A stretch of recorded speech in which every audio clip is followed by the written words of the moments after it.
We're now joined by the Executive Director of Migration Watch, Mike Jones.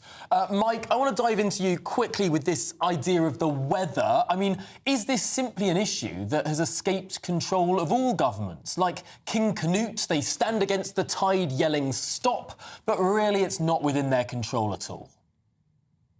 Well, ultimately, the weather does have more control over immigration policy than the Home Office does, certainly with regards to illegal immigration. But it's a combination of the weather and the pull factor. You know, do migrants want to cross the channel to get into the UK? Will they be deported?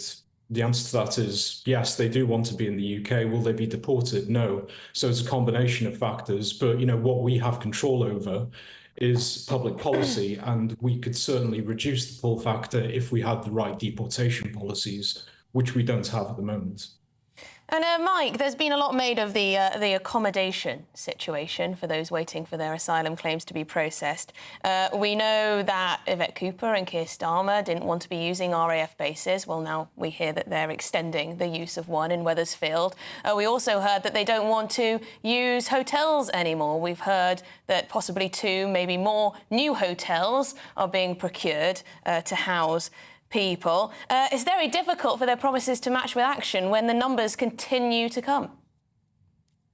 Yeah, of course. I mean, a lot of these alternative accommodation schemes, you know, whether it's Wethersfield, the BB Stockholm, repurposed student digs in the north of England, you know, these are sort of white elephant projects. You know, many of them end up costing more than housing asylum seekers in hotels. So, you know, it's basically a publicity stunt. It's about media optics. And as you say, the costs will just continue to escalate if the numbers don't come down. And the numbers won't come down unless you change the legal system.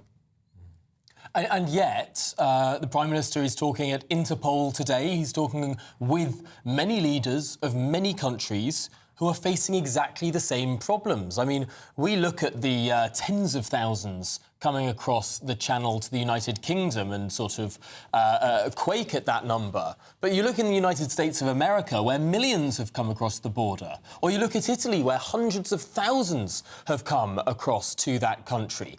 I mean, this is a real global problem that every country is battling with. I wouldn't use the term every country. I mean, certainly the situation in the United States is different. They only have a partial physical border, but the problems in Europe are purely legal. They're due to the European Convention of Human Rights, which in the case of the UK is part of our domestic law. I mean, ultimately, you can't deport these people.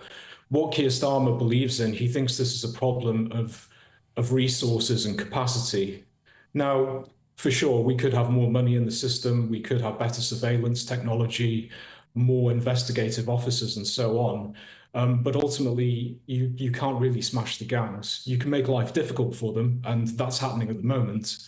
But at the end of the day, there's a lot of money involved here, and the smugglers will outsource the risks to the migrants themselves. So increasingly what we're seeing is the fees for crossing the channel have gone up. In some cases, they've quadrupled. And the smugglers are actually packing the migrants into these boats and dinghies like, you know, sardines in a sardine tin. Yeah, which is why we've seen so many deaths, so many more deaths than last year. Mike Jones, we'll have to leave it there. Thank you very much indeed for your time, Executive Director of Migration Watch.